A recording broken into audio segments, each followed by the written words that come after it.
ఈ సమయాన్ని దయచేసిన పాస్టర్ గారికి వందనాలు. 10 ఆజ్ఞలు 20 నిర్గమకాండం 20వ అధ్యాయం 1 నుండి 17 వచనాలు.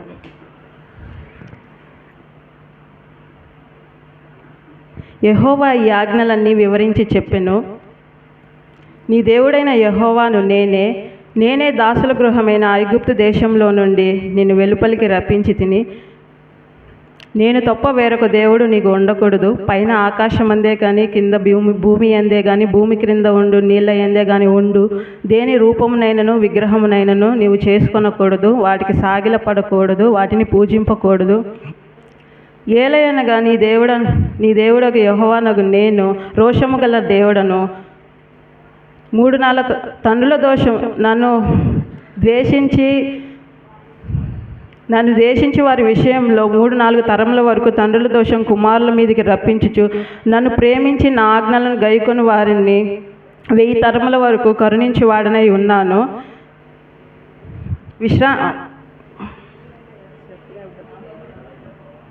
నీ దేవుడైన యెహోవా నామను వ్యర్థముగా ఉచ్చరింపకూడదు. తన నామమును వ్యర్థముగా ఉచ్చరింపువానిని యెహోవా నిర్దోషిగా ఎంచడు. విశ్రాంతి దినమును పరిశుద్ధముగా ఆచరించుటకు జ్ఞాపకం ఉంచుకొనవలెను. 6 దినములు నీవు కష్టపడి నీ పని అంతయు చేసుకొనవలెను. ఏడవ దినమున నీ దేవుడకు యెహోవా విశ్రాంతి దినము.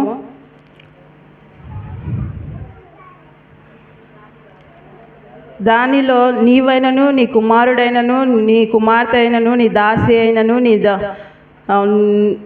నీ దాసుడైనను నీ పశువైనను నీ ఇండ్లలో నుండి పరదేశి అయినను ఏ పనియు చేయకూడదు. 6 దినములలో యెహోవా భూమియు ఆకాశమును సముద్రమును దానిలోని సమస్తమును సృజించి 7వ దినమున విశ్రమించును. అందుచేత దానిని యెహోవా ఆశీర్వదించి పరిశుద్ధపరచెను.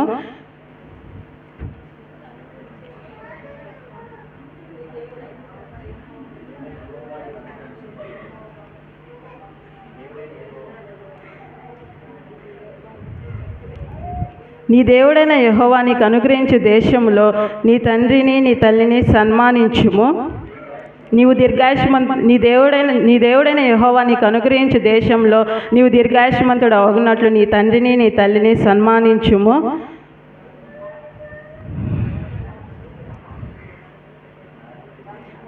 నరహత్య చేయకూడదు, వ్యభిచరింపకూడదు, దొంగిలకూడదు,